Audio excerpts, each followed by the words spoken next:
አሁን አንድ ጥያቄ ጠይቃለሁ። ማን ነው ከጎን እያገዘ ያለ? መልስ የለህም?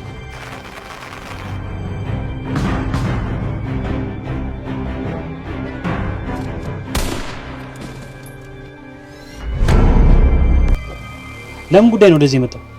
ያው ወይዘሮ ሴማ እንደነገረች 10,000 እሺ 20,000 ላድርግልህ።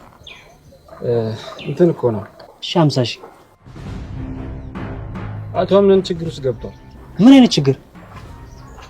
በእጁ የሰው ነፍስ ጠፍቷል። ሰው እንዳንቺ አይነት ጀግና ሴት በጣም ነው የምወደው። ለምን ነበር የፈለከኝ?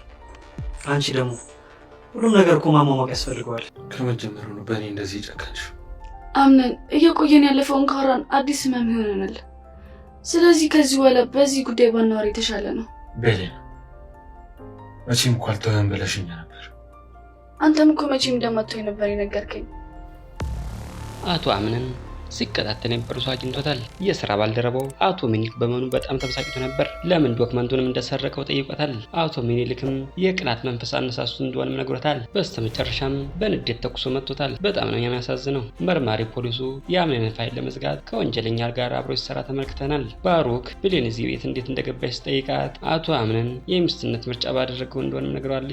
አምነን ለሕግ አሳልፌ መስጠት እየቻልኩ መግደል አልነበረብኝም ብሎ ራሱ ሲወቅስ ይታያል። ማርያም በበኩሏ ልታጽናናው ስትሞክር ትታያለች። ክዶህ እንጂ እኮ ከሱ ጥቅም ፈልግ አላደረገውም በማለት ትናገር ተመልክተናል። መርማሪው ግን ኃላፊነት በጎደለው መልኩ የወንጀለኛ ተባባሪ ሲሆን ተመልክተነዋል። በቦታው ወንጀሉ ሲፈጸም ያየ ሰው ከሌለ ማንም ሰው ሁሉ ሊጠይቀን አይችልም በማለት የአምነን ወንጀል እንደሚሸፍንለት ተናግሯል። አምነን ግን ሕሊና ይጠይቀኛል በማለት ራሱ ሲወቅስ ተመልክተናል። ማርያም መርማሪውን የሚደረገውን ሁሉ ነገር አድርገህ ከዚህ ጉዳይ ወጣልኝ ብላ መርማሪውን ተማጽነዋለች። መርማሪው ሊረዳቸው ዝግጁ እንደሆነ ተናግሯል። ባሩክ ይሄ ወሬ በጆሮ ሹክ ብሎበታል። ስለዚህ ነገር በደንብ ማጣራት አለብኝ ብሎ መርማሪውን ጋር ተገናኝቷል። አምነን መኖር ሰጅቶሻል ብሎ ብሌን ጠይቋታል።